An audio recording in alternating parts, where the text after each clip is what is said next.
Hola a todos. En este video vamos a hablar de algunos temas básicos de economía que nos interesan como estudiantes de relaciones internacionales, la política monetaria, la política fiscal y los fallos del mercado. En lugar de teorías complicadas, trataré de explicarlos con un lenguaje sencillo, como si estuviéramos hablando entre compañeros de clase. Veremos cómo actúa el Banco Central Europeo para controlar la inflación, cómo el Estado maneja los presupuestos para incidir en la economía y en qué casos el gobierno debe intervenir cuando el mercado no funciona bien. Hablemos de política monetaria. Primero, ¿qué es la política monetaria? Bueno, digamos que es el conjunto de acciones que toma el Banco Central para influir en la economía de la eurozona. El objetivo principal del Banco Central es mantener la estabilidad de precios, es decir, que la inflación, que es el aumento general de los precios, sea baja y estable. Por ejemplo, el Banco Central suele buscar una inflación cercana al 2% anual, ni mucho más alta, lo cual encarecería el estilo de vida, ni mucho más baja, lo cual podría provocar una deflación y hacer que la gente retrase sus compras para esperar precios más bajos. Pero, ¿cómo es que el Banco Central logra esta práctica? Bueno, lo hace controlando dos variables clave: la cantidad de dinero en circulación y los tipos de interés. Para ello, dispone de varios instrumentos principales, de los cuales hablaremos enseguida. Primero, tipos de interés. El Banco Central fija la tasa a la cual presta o toma prestado dinero con los bancos comerciales. Si reduce estas tasas, que es parte de la política expansiva, los préstamos bancarios se abaratan, las familias y las empresas piden más créditos, gastan más y así se impulsa la economía. Aunque eso puede subir algo también de inflación. Si sube las tasas, que es parte de la política contractiva, los préstamos crecen, se encarecen y el gasto en la inversión baja, y la inflación tiende a moderarse. Bueno, y tenemos las operaciones de mercado abierto. El Banco Central compra o vende bonos públicos u otros activos financieros. Cuando compra bonos, por ejemplo, bonos del Estado, inyecta dinero en el sistema bancario, aumentando la liquidez y estimulando el crédito. Si vende bonos, retira dinero del sistema, lo cual enfría la economía. También tenemos facilidades permanentes. Estas son opciones que tienen los bancos para pedir prestado o depositar dinero directamente en el Banco Central a corto plazo. El interés que cobra o paga el Banco Central en estas facilidades sirve de referencia.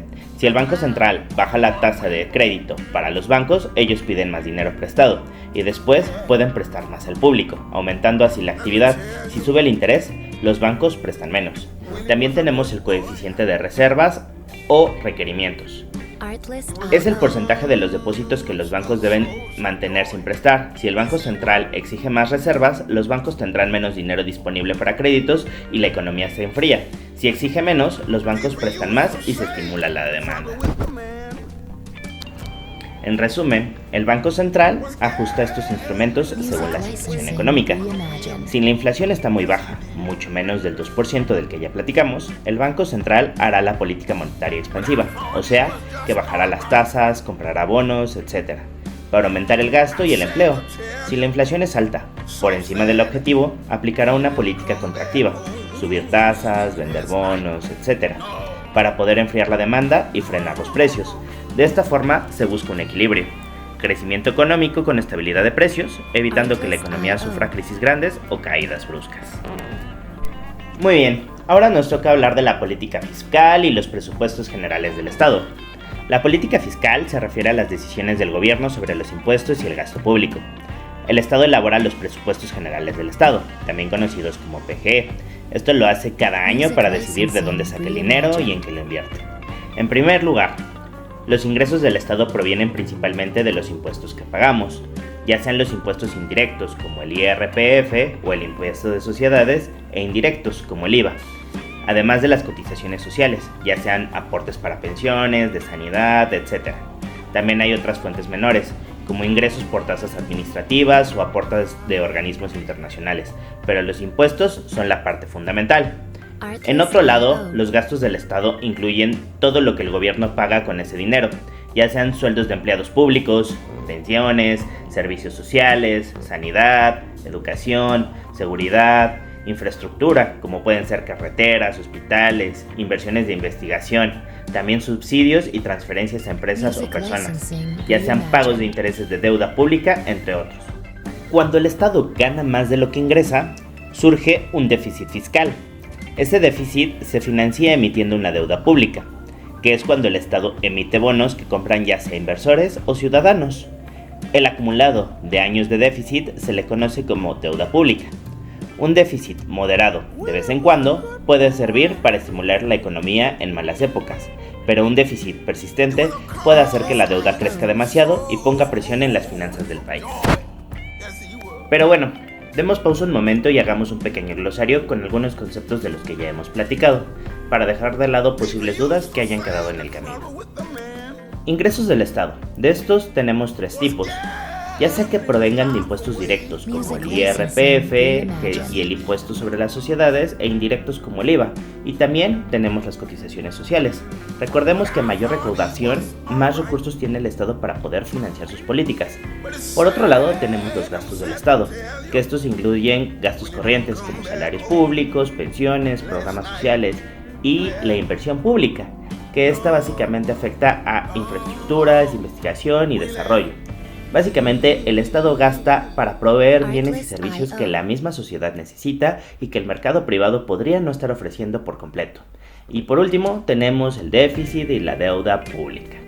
Cuando el Estado gasta más de lo que ingresa, se produce un déficit. Ese déficit acumulado a lo largo de los años se convierte en una deuda pública.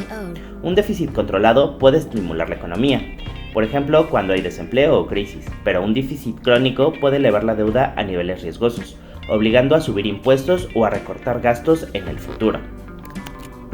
Y entonces recordemos que la política fiscal puede tener efectos expansivos o contractivos, según las decisiones que tome el gobierno. Por ejemplo, el efecto expansivo ocurre cuando el Estado aumenta el gasto público o reduce los impuestos. Por ejemplo, si el gobierno construye más hospitales o baja el IVA para personas de bajos ingresos, las familias y empresas tienen más dinero en el bolsillo.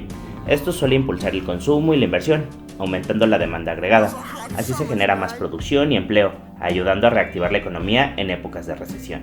Por otro lado, tenemos el efecto contractivo, que sucede cuando el Estado reduce el gasto o aumenta los impuestos. Esto quita dinero del circuito económico y desacelera el consumo. Se utiliza cuando hay mucho crecimiento o inflación para enfriar la economía, o cuando se quiere reducir el déficit, aunque haya que moderar la inflación y ordenar las cuentas públicas. Un ajuste fiscal muy fuerte puede ralentizar el crecimiento e inclusive aumentar el desempleo. Ahora, utilizando ejemplos, ante una crisis económica, el gobierno puede aplicar una política fiscal expansiva, o sea, aumentar las ayudas sociales, invertir en obras públicas y recortar impuestos. Así da más dinero a las personas y empresas para que puedan seguir consumiendo y produciendo, intentando evitar una caída pronunciada en la demanda. En cambio, si la economía está sobrecalentada o con inflación alta, el gobierno podría utilizar lo contrario, o sea, reducir gastos innecesarios o subir impuestos para frenar el consumo y estabilizar los precios. Bueno, y después de haber revisado estos conceptos, hablemos sobre los fallos del mercado y la justificación de la intervención estatal. Ahora pensemos en los fallos del mercado. Esto ocurre cuando la oferta y la demanda por sí solas no logran un resultado eficiente o justo para la sociedad. En teoría, los mercados funcionan bien cuando hay mucha competencia, pero hay casos donde surgen errores de mercado que afectan para todos. Los principales fallos que veremos son la competencia imperfecta, las externalidades y los bienes públicos. Empecemos por la competencia imperfecta. Esto pasa cuando unas pocas empresas dominan un sector. Hablemos de un monopolio o un oligopolio. En este caso, esas empresas fijan precios más altos de lo normal y ofrecen menos cantidad de producto, reduciendo el bienestar general. Por ejemplo, imaginemos que solo una empresa de energía eléctrica abasteciera a todo el país. Podría cobrar tarifas muy altas, porque los consumidores no tendrían otra opción. Esto genera un sobreprecio y desigualdad en el acceso, perjudicando a la sociedad. Ahora tenemos las externalidades. Estos son efectos secundarios de la producción o consumo que no se ven reflejados en el precio del mercado y afectan a terceros. Estas pueden ser negativas, por ejemplo, con la acción de alguien que daña a otros, o positivas, cuando genera un beneficio adicional a terceros. Un ejemplo negativo es la contaminación. Una fábrica puede contaminar el aire o el agua sin pagar daños por lo que está causando, y esto perjudica la salud y el ambiente para todos. Un ejemplo positivo es la educación. Si una persona estudia, no solo se beneficia a sí misma, sino que también la sociedad gana. Y por último, tenemos los bienes públicos. Estos son bienes que todos pueden usar a la vez y sin que se consuman, y que no es fácil excluir a nadie de su uso. Por ejemplo, los faros en las costas o la misma defensa nacional. Ninguna empresa privada querría producir estos bienes a gran escala porque simplemente no podrían cobrarle a cada usuario. Cobrarían un precio, si queremos verlo así, y muchos de los usuarios simplemente no pagarían. Por eso, si no interviniera el Estado, habría muy pocos faros, puentes, parques u otros bienes públicos, lo que dejaría carencias para todos. Estos fallos del mercado justifican la intervención del Estado, es decir, la acción del gobierno para corregirlos. El Estado puede actuar de diferentes maneras para cada caso. Por ejemplo, para la competencia imperfecta, el Estado puede imponer leyes antimonopolio y regulación para evitar abusos, por ejemplo, sancionando acuerdos de varias empresas para subir los precios, u obligando a dividir a empresas muy grandes y facilitando la entrada de nuevos competidores. Incluso podría controlar precios máximos o mínimos en sectores estratégicos para poder proteger a los consumidores.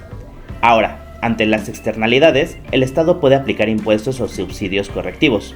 Por ejemplo, si una fábrica contamina, se le puede cobrar un impuesto al carbono, de modo que tenga que asumir parte del costo social de la contaminación, esto incentivando a contaminar menos. En cambio, para poder estimular externalidades positivas como la educación o la salud pública, el Estado puede dar subvenciones o financiar estas actividades directamente, así beneficiando a toda la sociedad. Con los bienes públicos, el Estado suele producirlos o financiarlos directamente con el dinero de los impuestos, ya sea construyendo carreteras, faros, parques, ofreciendo seguridad y así asegurando que todo el mundo pueda usarlos. Las empresas privadas simplemente no lo harían en la cantidad suficiente porque no sería rentable para ellos poder cobrar. Además, la intervención estatal incluye proveer servicios básicos, como la salud pública, la educación gratuita y el seguro social, y así como redes de protección, ya sea ayudas del desempleo o pensiones. En general, el Estado actúa cuando detecta que sin su presencia el resultado económico sería ineficiente o injusto, así procurando el bienestar de la sociedad. Bueno, una vez dicho todo lo anterior, pasamos a la parte de conclusiones. Podemos ver que el Estado tiene un papel fundamental en la economía. Por un lado, el Banco Central, aunque técnicamente es independiente, forma parte del entramado del Estado para poder asegurar la estabilidad monetaria, controlando la cantidad de dinero y los tipos de interés para que la inflación esté bajo control. Esto da confianza a las familias y a las empresas en el valor de nuestra moneda. Por otro lado, el gobierno nacional maneja la política fiscal, con los presupuestos generales del Estado y decide cuánto recaudar, esto a través de los impuestos, y en qué gastar, como en salud, educación, infraestructuras. De esta forma, el Estado complementa las acciones monetarias con medidas fiscales para poder lograr objetivos económicos y sociales. También aprendimos que el mercado libre no siempre basta por sí solo. Hay situaciones como los monopolios, la contaminación o los bienes públicos donde el mercado no produce lo mejor para todos y gracias a las leyes, impuestos y servicios que el Estado provee, se corrigen estas fallas. Por ejemplo, se regula para evitar precios abusivos, se penaliza la contaminación o se financia la salud y la educación. De este modo se logran resultados más sanos, justos y eficientes. Sin estas intervenciones, muchas personas quedarían excluidas o muy perjudicadas, por ejemplo, sin acceso a servicios básicos. En conjunto, estos bloques muestran que la economía no funciona como una fuerza invisible que lo arregla todo sola. La política monetaria y fiscal, sumada a las regulaciones, trabajan en conjunto para que el crecimiento sea estable y beneficioso. El mercado puede crear riqueza, pero el Estado la encausa y corrige sus excesos. Al final, el papel del Estado en la economía es garantizar la estabilidad, evitando crisis muy severas o inflaciones muy altas. La finalidad es promover la equidad, distribuyendo recursos y servicios. La labor del Estado es fundamental para lograr un desarrollo estable y justo para todos.